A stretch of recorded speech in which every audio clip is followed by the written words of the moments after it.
Welcome to the SwimSwam podcast. I'm your host, Coleman Hodges. Joining me today, we've got a very special guest, NCAA champion, NCAA All-American, coming to us from Berkeley, California today. We are talking to Ryan Hoffer. Hey, how's it going?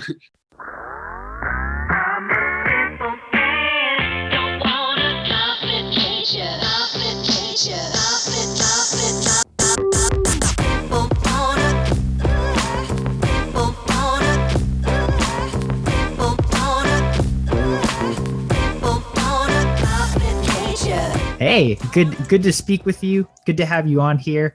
The Bears are looking good heading into the NCAA postseason. We got to see some glimpses of you guys racing in the last couple weeks, and I want to start there. You had was it 2 sessions versus USC? Yeah, 2 sessions, 2 days. Okay, so I just talked to Dave Durden a couple days ago, and he gave some insight. He said you guys were really trying to nail down those NCAA relay qualifications, and therefore I'm told you guys had suits on for some of the races and not and just normal speedos for other races. Can you take me through those 2 days of racing and kind of what your focuses were? Yeah, it seemed Dave wanted us to really obviously focus on those relays, as you were saying. He put main emphasis on the 2 freestyle relay, 2 medley relay, 4 freestyle relay. That 4 medley relay, I think he felt that we could just get it done. But we're just excited to race. Being against USC, we're tired of beating ourselves up. Racing against each other. So I feel like it was a good time to actually get out there and get some actual competition against some other guys and spice things up a little bit.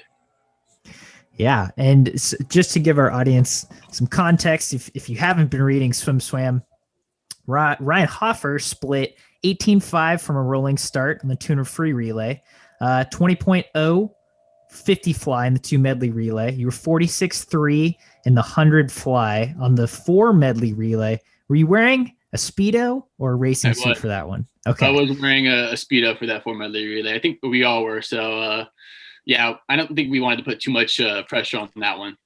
Gotcha. And I, as you said, I know Dave also mentioned he thought the aggregate times for that one could get you guys qualified.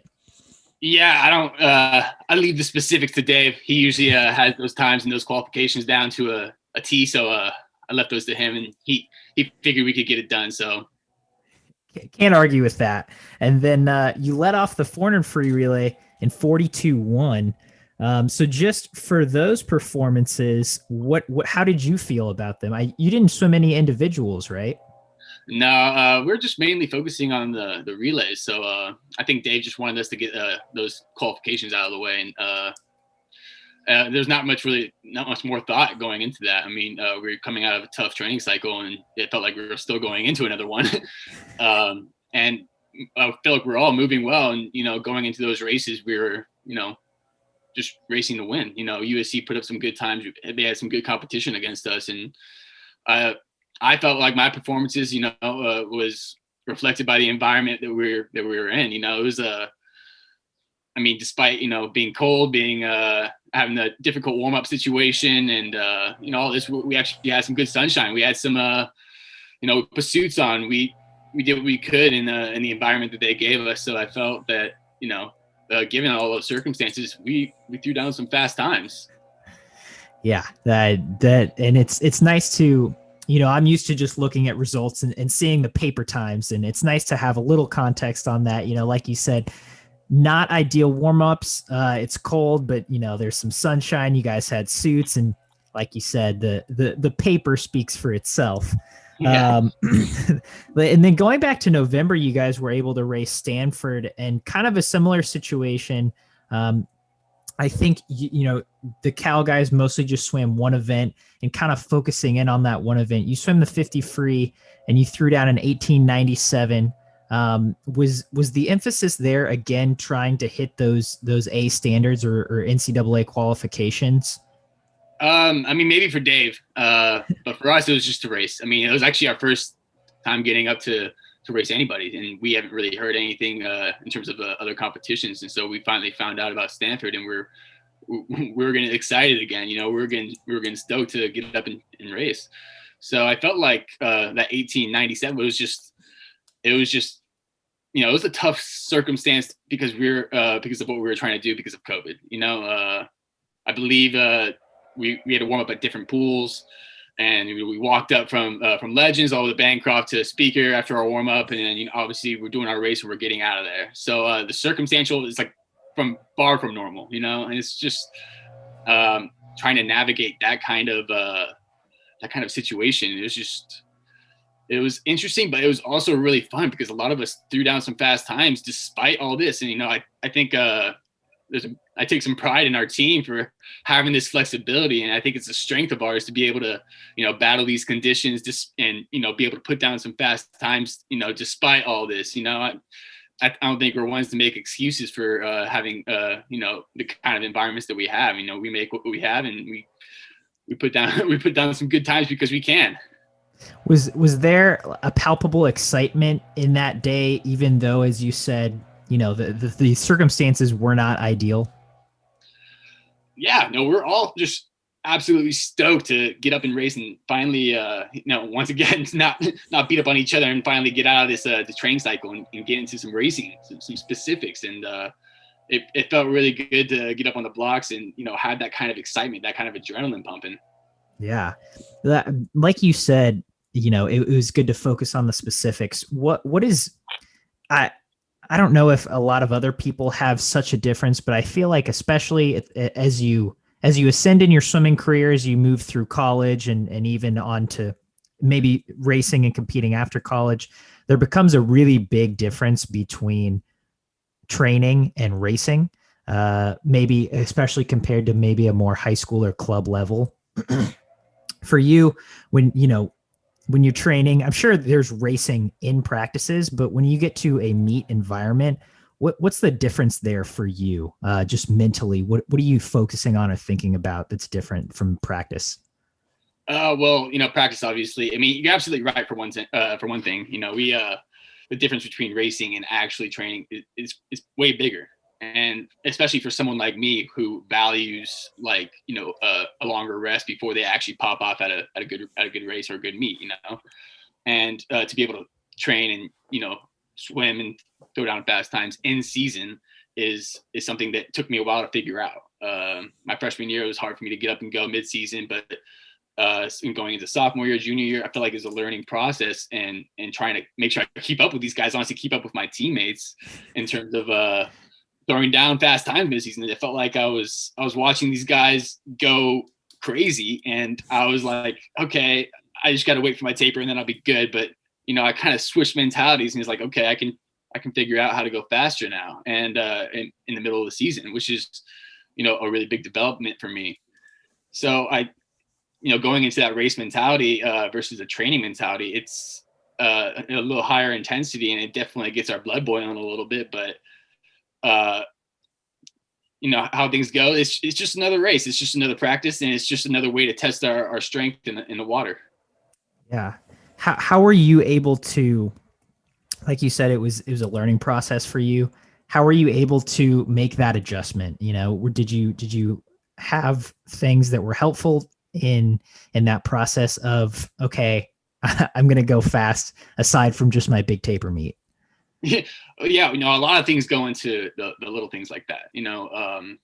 In high school, I was kind of willy-nilly, see what happens, kind of guy. But going into college, I'm watching these professional guys like Nathan Adrian. I was coming into Justin Lynch and all these big timers that I felt like were putting it down like every practice and every day. And I was learning. I was watching these guys, and it's a learning process because I was trying to figure out what do I need to do outside of the pool? What do I need to do besides, being good in practice to make sure that I am good, like all the time, like these guys. It's a learning curve, that's for sure. But it plays into things like nutrition and sleep and recovery and what I'm doing outside of the pool. And, figuring that out, it definitely took time. But once I did, it's like, okay, this is what I need to do.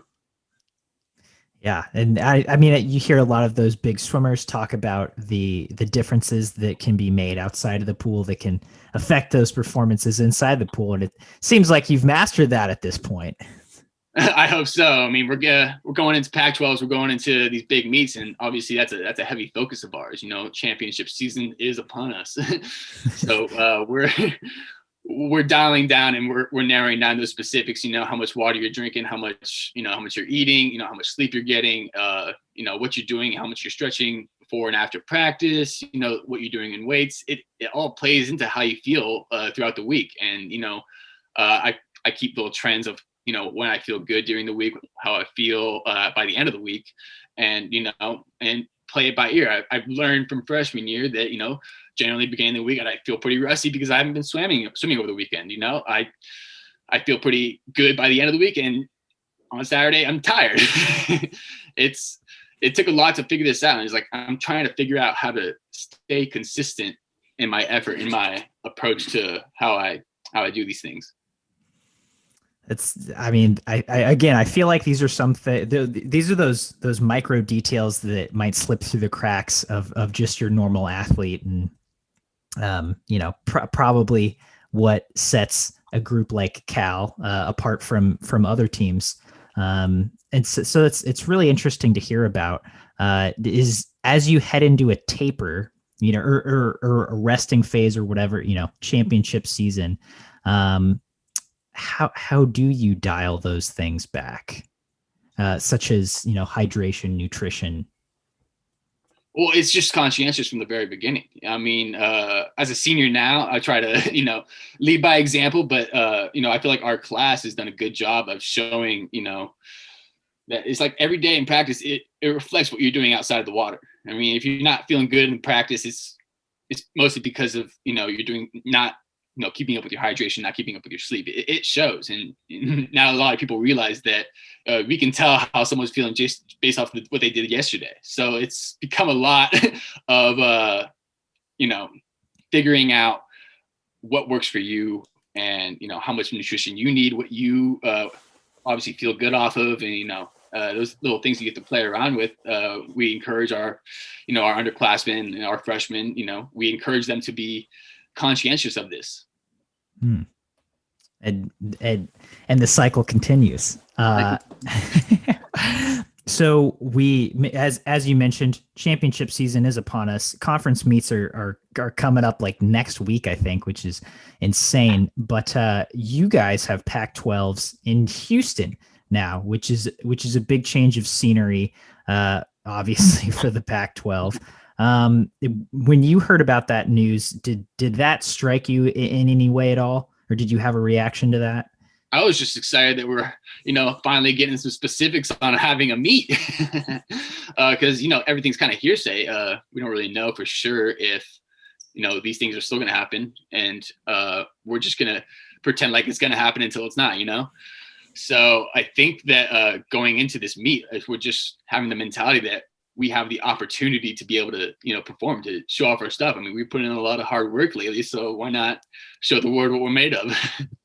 Yeah. And again, Durden mentioned that you guys got into your winter training cycle a little quicker than normal this year, because there wasn't the invite at the end of November. And so you guys kind of got right into things. Can you tell me a little bit about that winter training cycle and how was the Christmas training?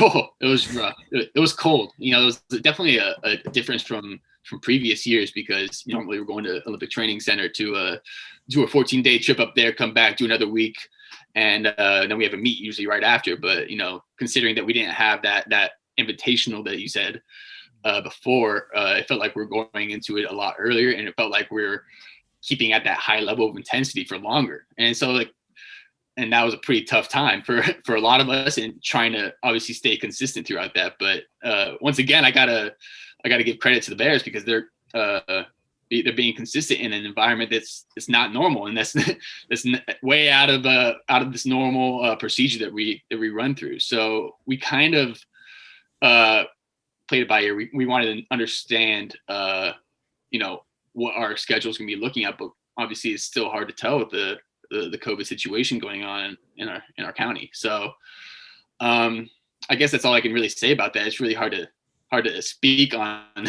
such a hard time because it was cold and it was rough, but I'm very proud of my Bears. Yeah. And even going back to this fall, just what, everyone's training situation was so different with just coming back to the, people's respective campuses and figuring out, okay, how are we going to swim? How are we going to work out outside the pool, lifting, dry land, etc. What differences or changes or adaptations did you all end up having to make once you were back on campus? Oh, that's a handful. Oh, I'll take you back to our summer. I mean, when I think back to the summer, I was coming back home from vacation from Carlsbad, and the scary thing was my dad actually got COVID, and we didn't find that out until I was driving on the way home. He's all right, don't worry. He made it a week, and he was in the pool lounging in the sun in Arizona. So, getting back to Berkeley, I was obviously having to quarantine, go through a series of testing, and this was just an awkward time for us. This was weird. And obviously we were sprung into an environment which we didn't know. And going through that, we found obviously Dave, I'm very grateful for Dave and Chase. They really did a lot to make sure that we were staying in the water and make sure that we're doing our thing. But, we're swimming at 2 different pools. Our lifting situation was really different. Shout out to the Hatch family. They actually donated a lot of their gym equipment to us, and we had it in our backyard. We were lifting in our backyard.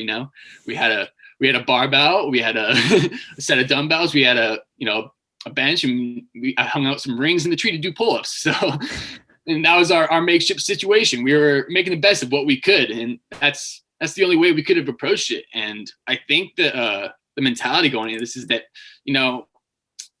for our seniors at least, and for me especially, it's like I don't want to make any excuses as to why we can't be good this year. I don't want to make any excuses as to why we're not going to be top level. It's like when we get to the final championship year or championship or Pac-12s or whatever that may be, I want us to be able to say we did whatever we could do, and hopefully that shows.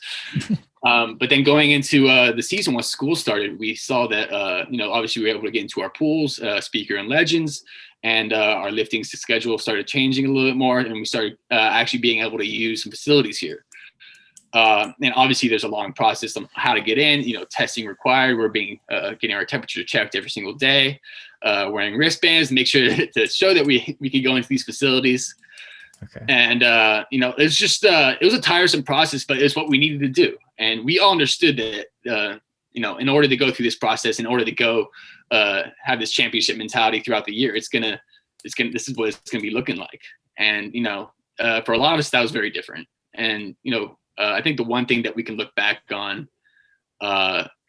is that, despite it being different, we felt like we were doing some good stuff. Like we were going through training and all of us were going fast. And it was like, guys, we're not losing anything here. And I didn't like the mentality that going from the summer into the school year is like, oh, like we don't have this compared to normal. We don't have, we can't swim as speaker. We can't use our locker rooms. I just want to take a shower after this cold practice. And that was like, we started looking at it in a way of, oh, well, look at what we're doing despite all this happening. Look at what we're doing, even though, COVID is holding us back, even though we're having to stay in our social bubble. And when we're having to, isolate basically from, a lot of different things that we normally have available to us. Yeah. I mean, and I think, like you said, a lot of swimmers are starting to realize, hey, we can do this. We can throw down fast times, or we can put in solid training despite not having this, that, or the other thing. I gotta ask you, I saw some of these tree band pull-ups on your Instagram. Yeah. And you look strong. You certainly don't look like you lost any muscle, but working out in your backyard, did you guys get creative with what you were doing? Especially, if you weren't getting sent workouts or you had kind of that freedom, was that kind of a fun period just to explore, like, hey, I'm going to do this, and like, I'm going to do a muscle up, or, Yeah, honestly, it was so much fun.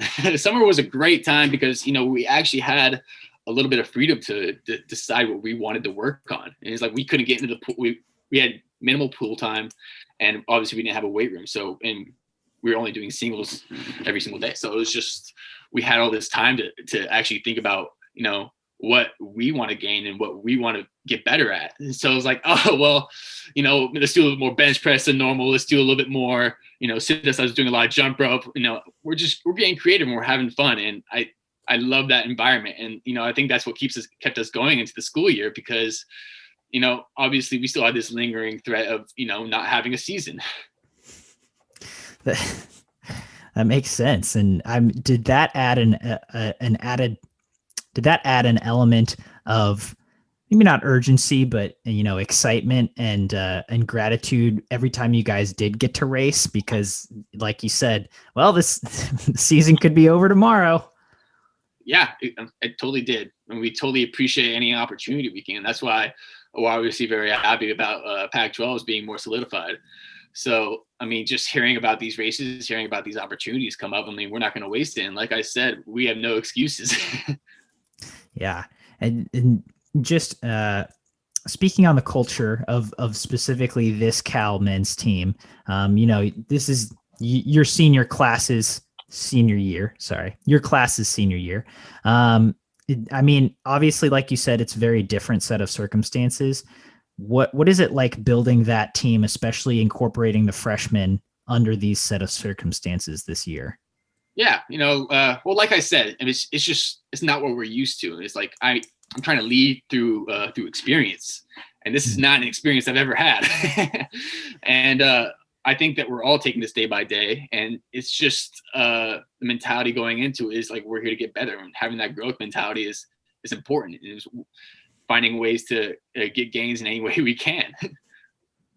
Yeah, and even just outside of working out. How do you feel like that growth mentality has affected, how the team has been able to come together, get to know each other, and grow from a personality standpoint?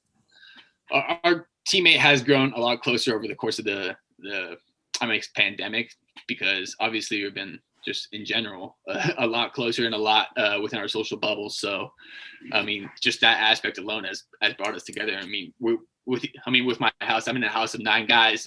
We're with each other, every single day, despite having 2 different training groups. We got 2 cohorts. I don't see half my team swim right now. And that's difficult to do because obviously it's hard to mingle and see the growth in your team when you're not seeing half of it, right?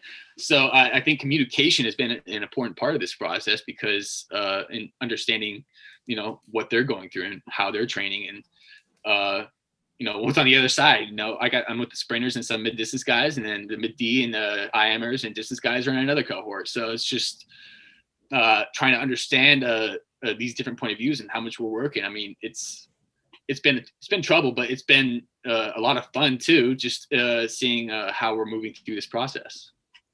Yeah, that totally didn't realize that, but that, like you said, that sounds really difficult to not see half your team on a daily basis. And again, still find a way to be one whole team. What ways have you guys been able to communicate? I know in California, I'm sure things are different than every other state. But just in Berkeley specifically, what limitations have you guys had in terms of, can you get together as a whole team in any circumstance?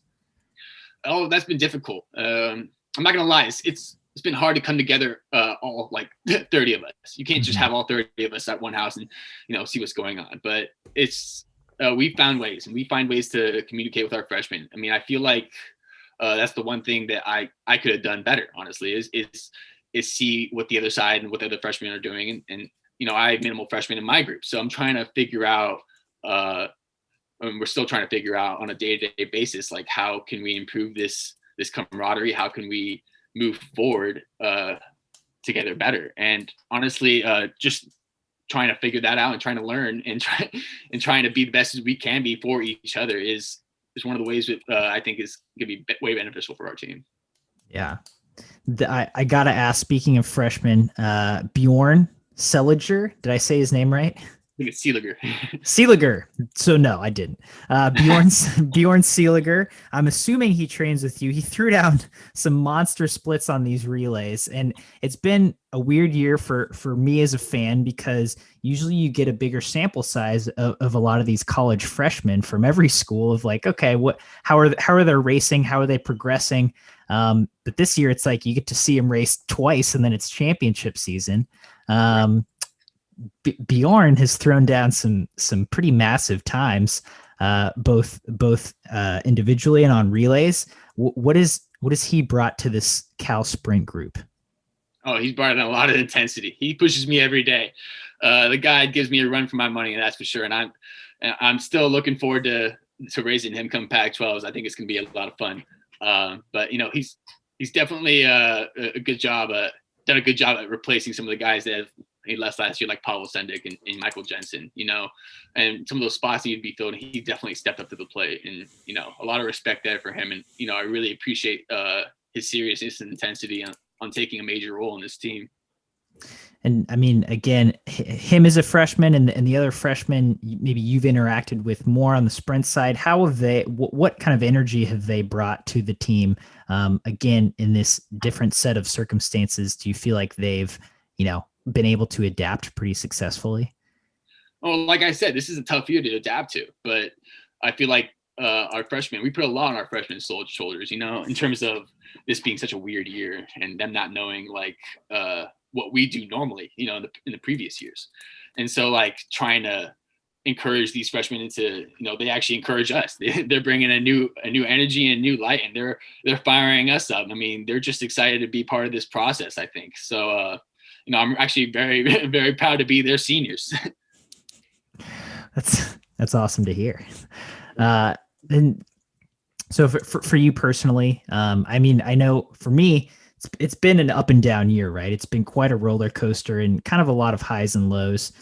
For you, just mentally, has there been any keys for you to kind of staying level and staying consistent, as you were talking about earlier? Yeah, no, actually, that brings me back to something my dad always used to say. He's just asked me, like, how would you define success? And I think this was really important during my summer and, early fall. How would I define success, when we're not looking forward to not really looking forward to, but not knowing if there's a season ahead of us. Yeah. And, that could be as simple as like, how do I view myself as personally, and how would I want to be? How want to get better? And what kind of growth do I want to see? And it's having that growth mindset once again. Mm-hmm. And, it's simple and it's easy. And it's easy as keeping up your nutrition. It's easy as, making sure you go to bed on time. And, how would I define, success in the environment that I'm in? And that has been important in making sure that I navigate this situation correctly. But it's just those little types of things, those little pushes that in your mental state is just, that's what's important in keeping you up, as well as your team up. Yeah. And do you have an example of little ways you were able to define success that helped you through, any given certain day? Yeah, no. So in summer, for instance, when we obviously, that was like the least known part of our year. We just didn't know what was going on. I think making small goals through week to week, was super important. How many pull-ups can I crank up on that tree? How many push-ups can I do jump rope wise, and achieving these little goals. It was a lot of fun, and seeing that kind of growth. I think that it was super important for our kind of mental mentality going towards upcoming races, and now that we're starting to find out more that we're having some more races, that just only benefits us more. Yeah, that makes sense, and that's exciting to hear. Well, Ryan, I really appreciate you taking the time to sit down and chat with me today for a bit.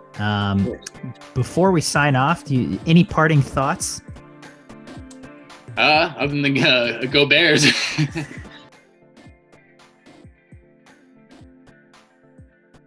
You've been listening to the SwimSwam podcast. Stay tuned for new episodes every week. You can take SwimSwam podcast on the go by subscribing on your favorite podcast platform. Look for links in the description below, and be sure to subscribe to our YouTube channel for more videos as well.